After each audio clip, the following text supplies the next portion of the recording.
सांगलीची मसाली वडी किंवा लाटी वडी बनवतात। यासाठी 2 चमचे कारं, 2 चमचे पांढरे तीळ, 1 चमचा खसखस आणि अर्धी वाटी सुकं खोबरं आपण भाजून घ्यायचं आहे।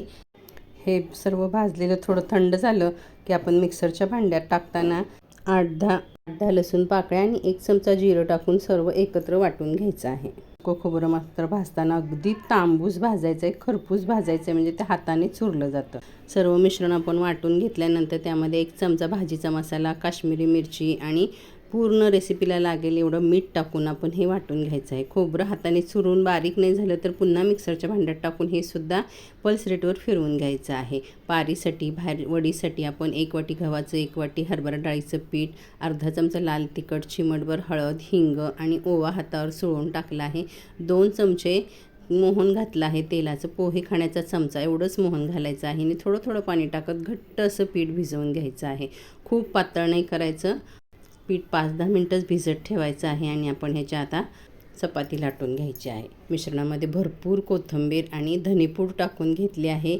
मस्त असा मसाला तयार होतो। 1 चमचा तेल टाकायचं, खूप जास्तसुद्धा तेल टाकायचं नाही, नाहीतर मसाला चपातीवर पसरला जाणार। भिजवलेल्या पिठाचे गोळे करून काहीही न लावता आपण चपाती लाटून घ्यायची।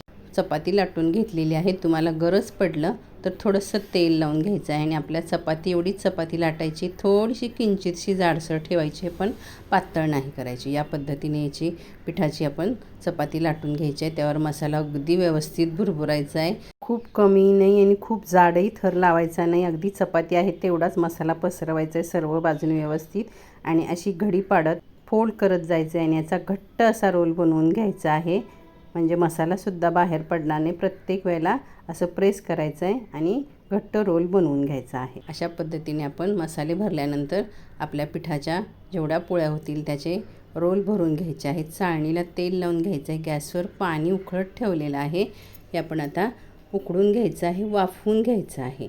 एका बाजूने 5-6 मिनिटं वाफवल्यानंतर परत खाली उतरून घ्यायचं, त्याच्या बाजू पलटून घ्यायच्या आणि दुसऱ्या बाजूने सुद्धा 5-6 मिनिटं वाफवून घ्यायचं आहे, कारण ही वडी 8 ते 10 दिवस छान राहते, कारण आतपर्यंत ते छान वाफवलं गेलं पाहिजे, म्हणजे ते कुरकुरीतसुद्धा होतं। नाही तर आपण वडी तोडून खातो तेव्हा आतली लेअर आपल्याला कच्ची मऊ लागते आणि वडीसुद्धा नरम पडते लवकर।